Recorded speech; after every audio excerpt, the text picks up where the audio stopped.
For another time. Okay, I'd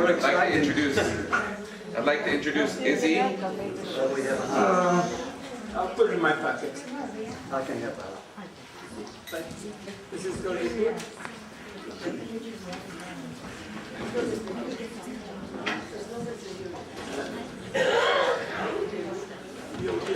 Okay. Okay, Izzy. Straight? No, sit. Can someone find me? You want to start? Can you? Oh, you want me to start? Yeah. You can sit. First of all, Rabbi, thank you very much for making all the arrangements.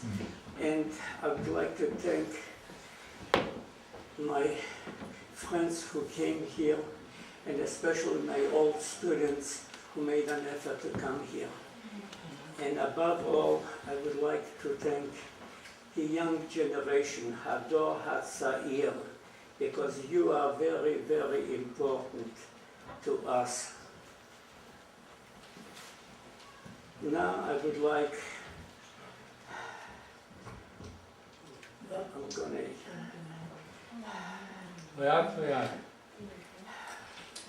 Slowly. okay.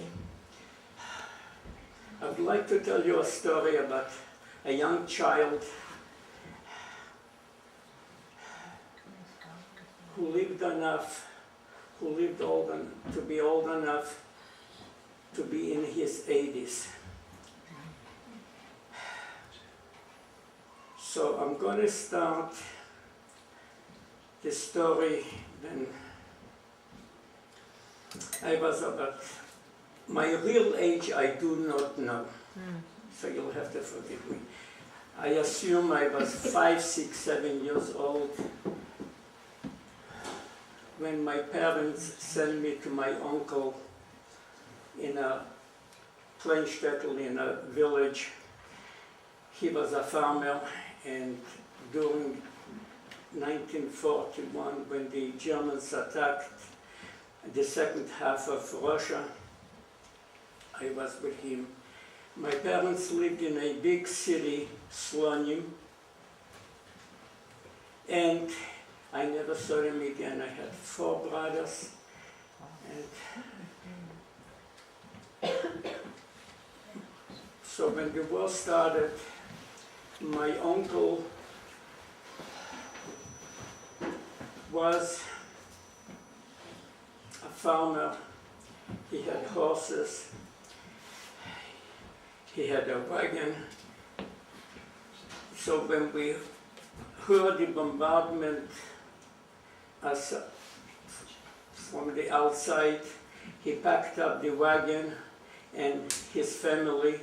He had no children, I was the child, and cousins and uncles, and through the sides, through the forest and the side roads, we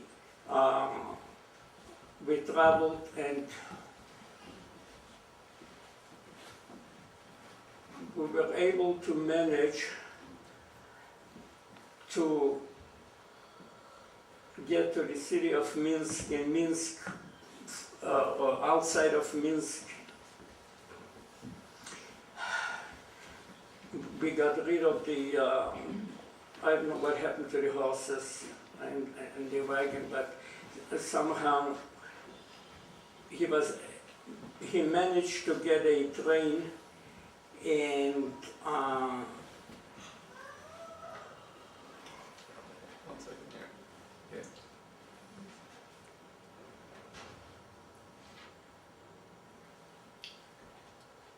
okay, that's later. Okay, and that's the second. That's later. That's the second half. I don't have the first one anyway. Oh, okay.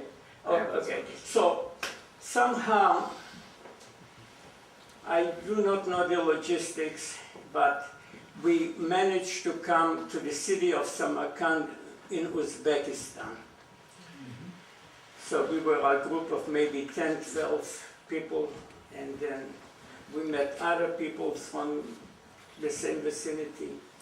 And when we came to Samarkand, most of my uncle, my aunt first died and her mother died, and it was a problem with typhus and malaria, because we came from central Poland, which was supposedly civilized, which wasn't, and we came to Asia, which Uzbekistan, which was completely different. Anyhow, my uncle got sick, and by the way, he in the First World War I, he was a soldier, so he knew what was going on, and when the Russians came to us in 1939, he was like a policeman for them and a fireman for them, and he had a big mustache. He looked more as a Russian than as a Jew. So when we were in Samarkand, he got sick. He thought that the Russians would help him because he helped them when they were there. And I would come to visit him. Probably I was then 6, 7 years old. And his major part was, he kept on saying to me every day I would come and see him, he would say to me, "Gedenk mein Kind, wer du bist." And I bought a book, actually, and he said, "Gedenk mein Kind, wer du bist." Remember, my child, who you are. And that always remained with me. When he died, he was the last of my family.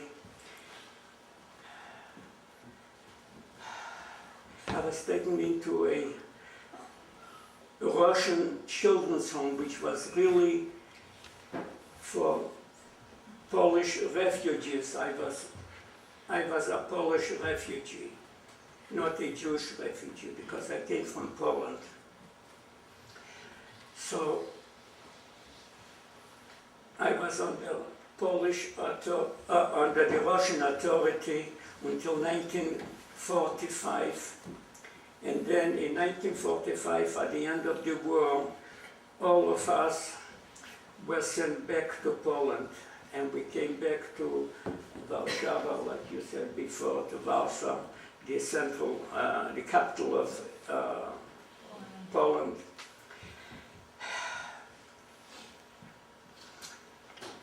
And there were thousands of kids, just like me, who survived one way or another. And among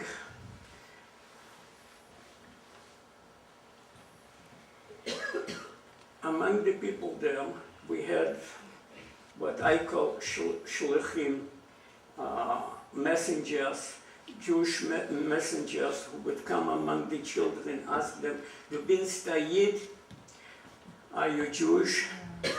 And of course I said I knew Yiddish and I spoke Yiddish. And so they took me away from there, and they took me to the city of Ludz, and there we were organized. I don't know if you have the picture of the kibbutz. No, These were my parents, my father and mother, and I don't know if I'm included there or my other brothers, but that's my father and mother. Then when, okay, there should be, okay, that was later. Yeah, I didn't know what everything was. Oh, okay, that's fine, that's fine. So, when we came to Lodz, I became a halutznik.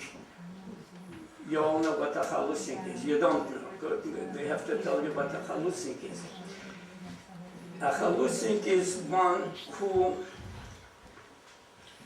in Israel, in the early years, they established kibbutzim, a kibbutz. You heard of the word kibbutz? Mm-hmm. Okay. Kibbutz means gathering of people. A halutznik means one of the pioneers with Machalusim with a Jewish name. So this is my first picture in a Chaluznik uniform. And since you are so kind to me and listening, I'm going to find the other picture of the kibbutz. Find it. Okay, that's probably going to be hard. But I was in a kibbutz. We called it a kibbutz with about 150 kids like me. Some were older, some were younger. And our mission was to leave Poland, because Poland was not good for the Jewish people. They hated us. And we were on the way to Palestine. That was in 1945, 46, 47. There was no Israel yet. So we were on the way to Palestine. And we had to travel through the, I don't know if you are familiar, but at that time, Poland was divided into 4 zones: the Russian zone, the United States, England, France. So anyways, we had to avoid the Russian zone because they were our enemy.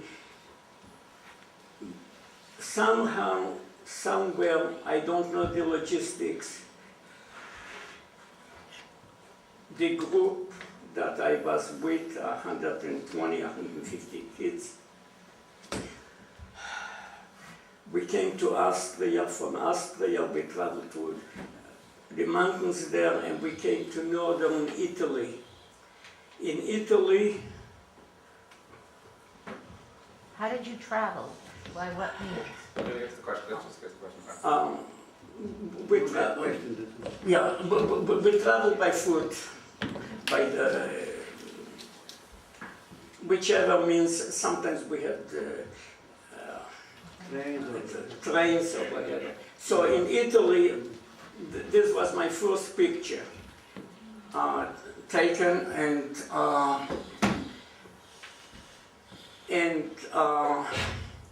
I was identified as Izzy Milkow. That was my name. I gave them my name. I did not know my age, so they said you were born in February 15, 1937. That's my legal official age. That's it.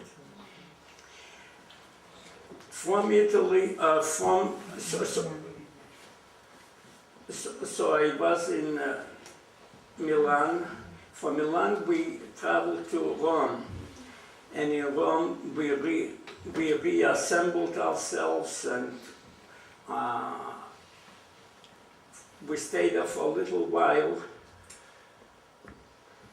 a week maybe, and we traveled to the southern part of Italy, to Bari.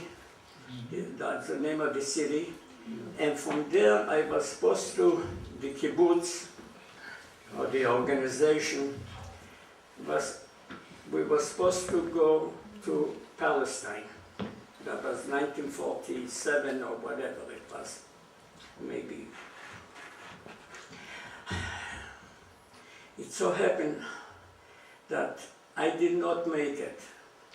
I don't know how. I got sick, and they took me off the vessel there on the ship, and I wound up, the organization or the kibbutz left Italy, and I believe they made it to Palestine or to Cyprus. Cyprus was the detention camp for... I came back to Rome. In Rome, I was wandering in the camp. There were Jewish people all over, and that should be okay. Yeah, that's a good picture. So in Rome, I went up with a religious group. Now, before I was in a secular group I was a chalutznik or a pioneer or whatever you want to call it, and going to Arza Alinu. That was, real patriotism, all of this good stuff. And I didn't know any different. They said, go. So I wound up in a religious group, with a religious group in Rome. And as you can see, I was in a yeshiva. What's a yeshiva? A yeshiva is a religious school where you study Torah and the Talmud, and you live a religious life, basically speaking. Now, that yeshiva that I was in was organized by a rabbi, Rav Oshri. He was a Litvak, he was a Kovnerov, and what was happening is I stayed with them several years, and this kind of pictures they would take, and the rabbi would go throughout the world, especially the United States, or at that time South Africa or Australia, and collect money for the yeshiva. So all of a sudden I wind myself up from being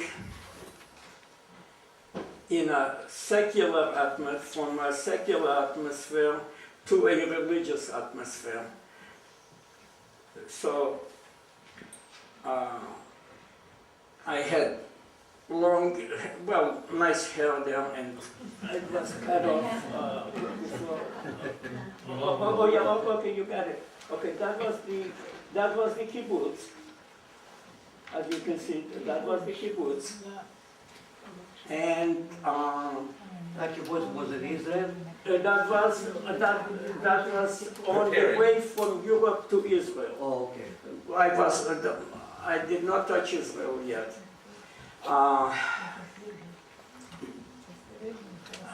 One moment. No, es ist schwer zu sein, Jid.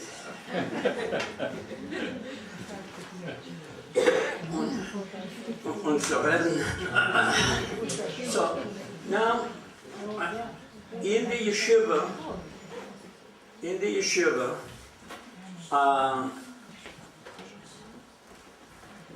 Drink a little, have a break. Drink a bit. The yeshiva, they were not, in plain English, they were not Zionists, and they did not care about going to Palestine or later Israel, because by the time I went up was 1948, and I was in Italy, and Israel was established. So they asked me a question: do I have relatives in America? So I say, yeah. I mean, what do I know? So they... A bisschen trinken, okay.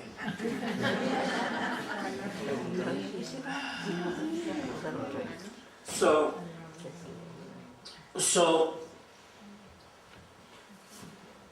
in those days, in the United States, there were Yiddish newspapers.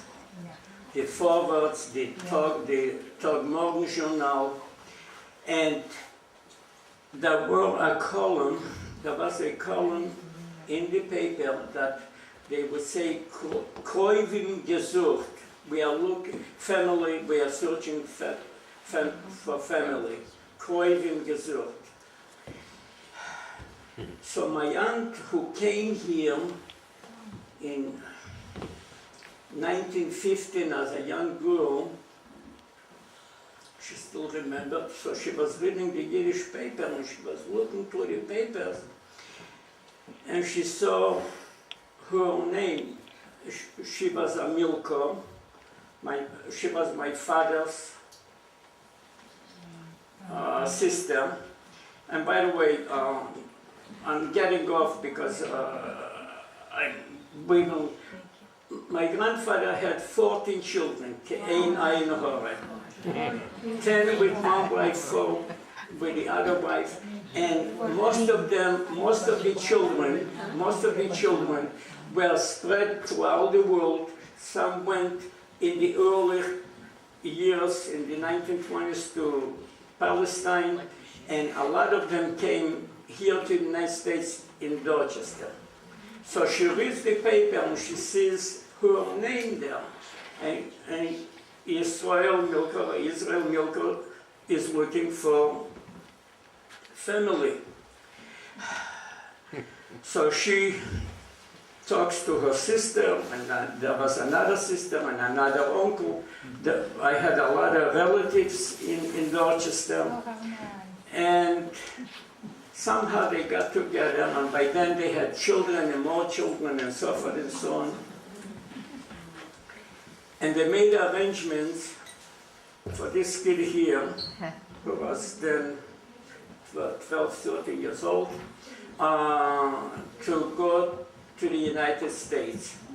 So all of a sudden, Israel is way off in left field, and so they made arrangements for me to go to the United States. Now, the yeshiva itself, as a unit, went to Canada, to Montreal.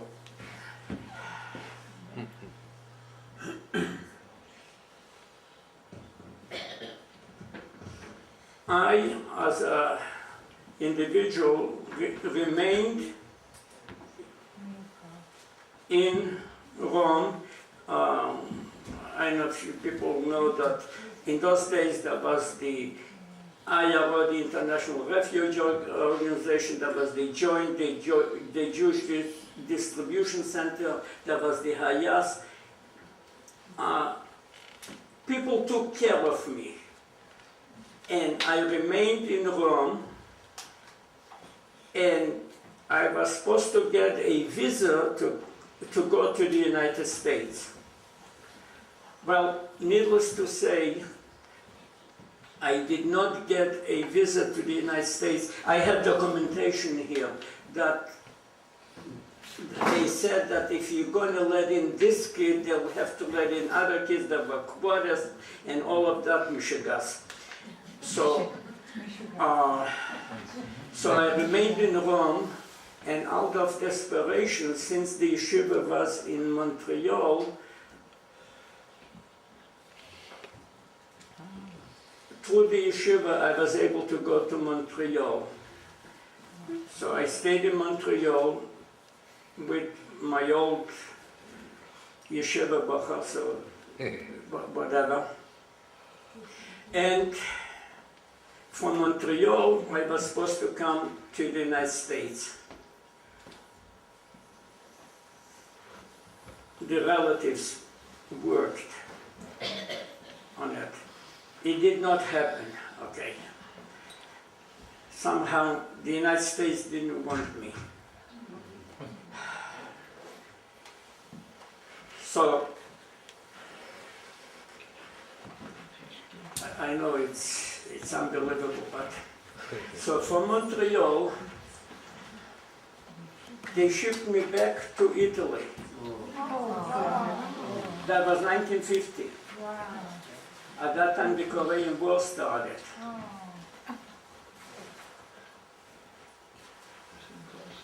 So, I stayed in Canada half a year, and the relatives here in Dorchester worked for me to come to the United States. It didn't work, so I came to Rome, I came to Italy on a Canadian visa for 2 weeks, and from there I was supposed to come back to the United States, or come to the United States. And if you think I'm telling you a story, I have every piece of documentation that I'm telling you is in this book. Because my wife was smart enough to get to the Freedom Act, all the documentation. Documentation, yeah. I'm a little bit of one. All the documentation from the... So, I came back to Italy, and once again, at that time, Naples was my place where I worked from.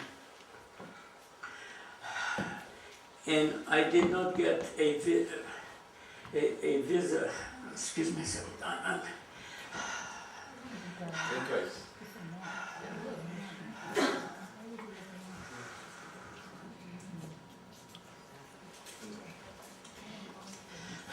I did not get a visa to come back to the United States. So I stayed there a month, 2 months, 3 months.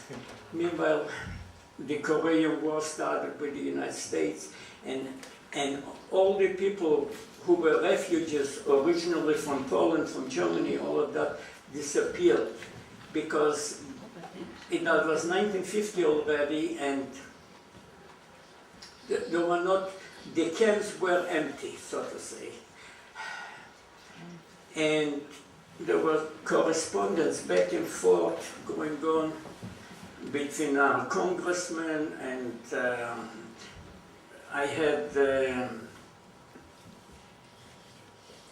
my relatives in Dorchester had children who were prosperous, they were very rich, so they were able to work with the Congress people in the Massachusetts. Anyways, I still did not get the visa until August of 1950.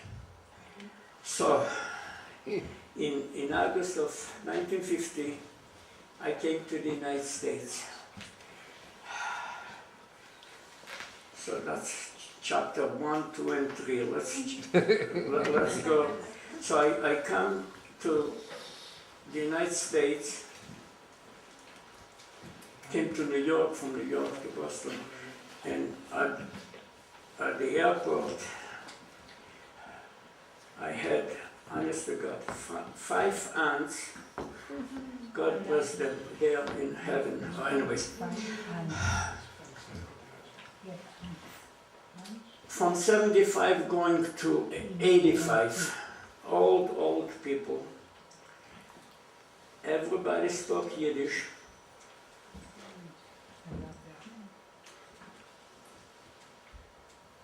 And I was brought into Dorchester.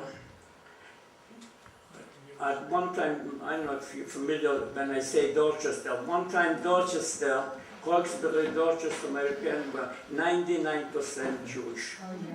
And in every corner there was a synagogue. Maimonides was there, Mishkan Tefillah was there, and all the big synagogues were there. Anyways, I'm going to make it short.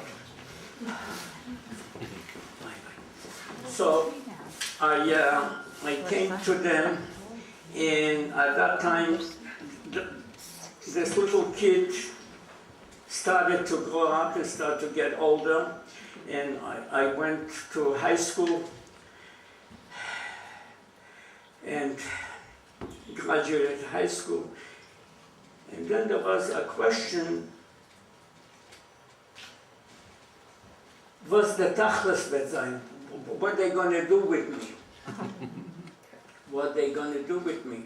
So I said to them, and I put it in my yearbook, that I'm going to go to Yeshiva University in New York because I grew up among,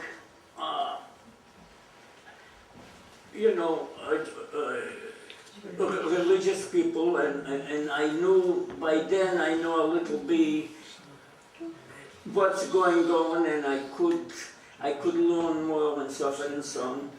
And they said, no, here in America you gotta be an all-American boy.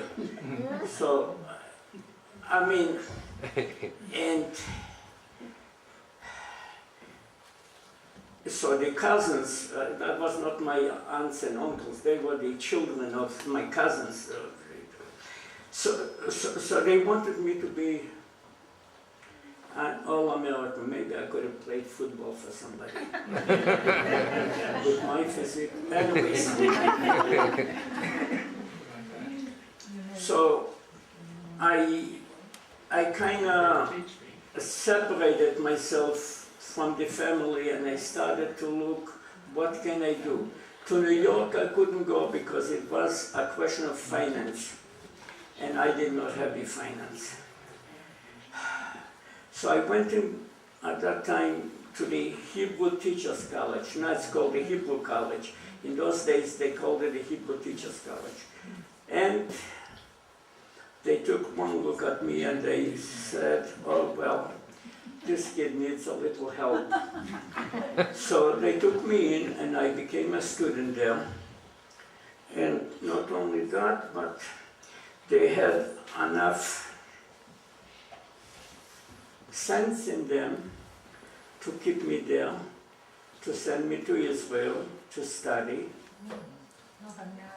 And I graduated the Hebrew College, and I thought, so, okay, I'm finishing it up.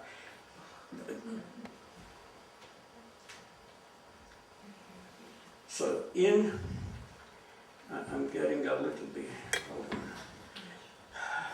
So that was in 19, I graduated in 1960. In 1963, I was fortunate enough to marry my wife. And we have been together for 55 years. God so died.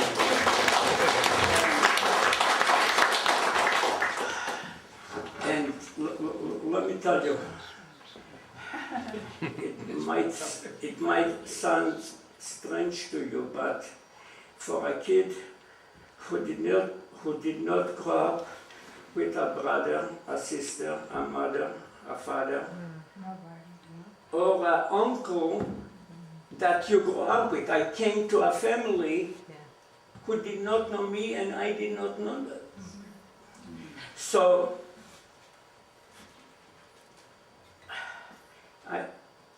we were fortunate. I got married, and